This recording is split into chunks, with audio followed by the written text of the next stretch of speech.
देखिए, आज हम बात कर रहे हैं कर्जों के बारे में। कुछ लोगों के जीवन में कर्ज की समस्या ऐसी होती है कि वो कर्जे में फंस जाते हैं और जिंदगी नष्ट हो जाती है। तो आखिर कर्ज की स्थिति बनती कब है? व्यक्ति कब कर्जा लेता है? कुंडली में 6वां, 11वां और 12वां भाव डायरेक्ट इनडायरेक्ट कर्ज से संबंध रखता है। 6ठे भाव का स्वामी तो खैर डायरेक्ट कर्ज देता है। एकादश भाव आपकी इनकम का है और द्वादश भाव आपके खर्चों का है। इनके स्वामियों की कर्ज में महत्वपूर्ण भूमिका होती है। 6ठे भाव का मजबूत होना या सर्वाष्टक वर्ग में 6ठे भाव में अगर 25 से ज्यादा बिंदु हैं, यानी 6ठे भाव के पास नंबर ज्यादा हैं, वो भाव मजबूत है, तो कर्ज की स्थिति जरूर बनती है। हालांकि अन्य ग्रहों के मजबूत होने पर कर्ज से मुक्ति मिल भी जाती है। मंगल और बुध ये कर्ज में सबसे ज्यादा महत्वपूर्ण भूमिका निभाते हैं। मंगल धीरे धीरे करके आपको कर्ज में डुबा देता है और अगर बुध निगेटिव हुआ तो बुध कर्जे में डुबाता है, बिजनेस चौपट करता है, आर्थिक स्थिति खराब करता है और कर्ज में दिवालिया बना देता है।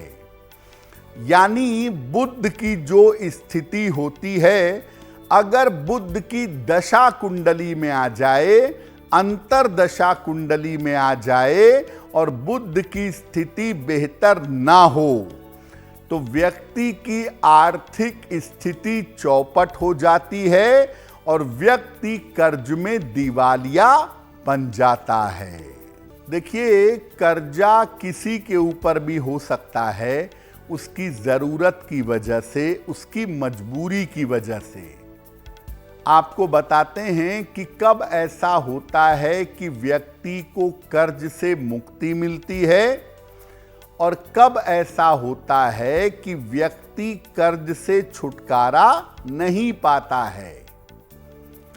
अगर मंगल आपकी कुंडली में खराब हो जाए, 6वें भाव से कनेक्ट हो जाए, तो किसी न किसी कारण से कर्जा बनाए रखता है। इसमें अगर शनि का प्रभाव आ गया मंगल के साथ, तो कर्जा लंबे समय तक चलता है, कर्जा चुका पाना बहुत कठिन हो जाता है। अगर मंगल के साथ राहु केतु का प्रभाव आ जाए, तो व्यक्ति कभी कर्जा चुकाना नहीं चाहता, व्यक्ति प्रयास ही नहीं करता कि उसके कर्जे चुक जाएं। बुध का खराब प्रभाव हो, बुध कुंडली में वक्री हो, 6वें 8वें भाव में बैठा हो, बुध की अंतरदशा हो, महादशा हो, तो कर्ज इतना बढ़ता है कि एक समय बुध व्यक्ति को जमीन पर ले आता है, कर्ज के कारण भयंकर मुश्किल में डाल देता है, व्यक्ति इंसॉल्वेंट यानी दिवालिया हो जाता है। बुध अगर कुंडली में वक्री हो जाए तो आंख मूंद कर समझ लीजिए कि कर्ज का लेन देन आप जब भी करेंगे, आप किसी भयंकर मुसीबत में पड़ सकते हैं। देखिए, आज के समय में मजबूरी है फ्लैट लेने के लिए, मकान लेने के लिए, गाड़ी लेने के लिए कर्जा लेना पड़ता है। क्या ध्यान रखें कर्ज के लेन देन में कि कर्ज में न फंसें? देखिए, अपनी कुंडली या अपनी हाथ की रेखाओं की जांच करवा लें, उसमें कर्ज के हालात कैसे हैं, कर्ज से मुक्ति की हालत कैसी है, तभी कर्जा लीजिएगा। कभी भी मंगलवार को और शनिवार को कर्जा मत लीजिएगा। प्रयास करिए कि अगर कर्ज का पेपर साइन कर रहे हैं या कर्जा ले रहे हैं तो सोमवार, बुधवार या शुक्रवार को कर्जा लिया जाए। कर्ज के पेपर को काले कलम से न भरें।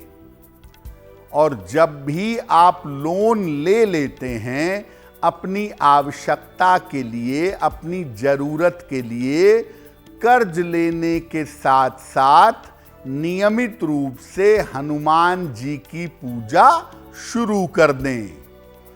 अगर आप कर्ज लेने के साथ साथ ये भी नियम बना लें कि रोज सुबह मैं हनुमान चालीसा पढ़ूंगा या पढ़ूंगी और हनुमान जी से प्रार्थना करूंगा, तो ऐसी सिचुएशन में आपका कर्जे से निकलना आसान होगा।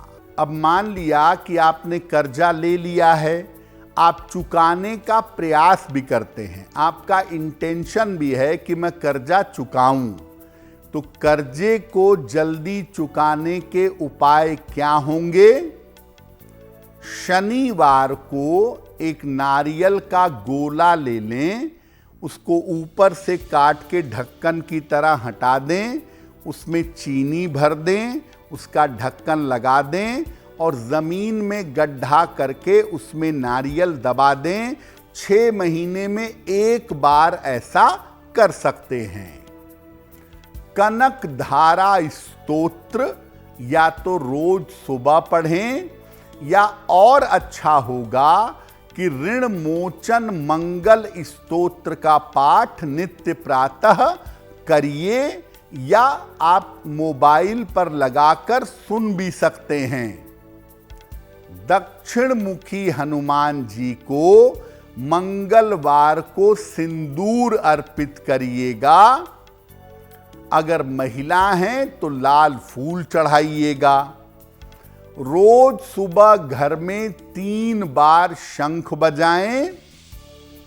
सलाह लेकर के एक मोती या एक ओपल धारण करें और गौशाला में नियमित रूप से धन का दान करें, या गाय को हरा चारा खिलाएंगे।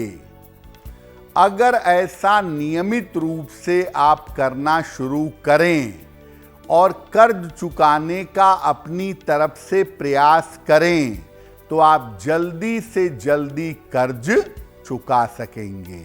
अगर आप मुझसे जुड़ करके अपनी समस्याओं का समाधान चाहते हैं और चाहते हैं कि आपकी समस्याओं को ज्योतिष के माध्यम से सुलझाया जाए, तो आप हमसे संपर्क कर सकते हैं, जुड़ सकते हैं एस्ट्रो तक पर।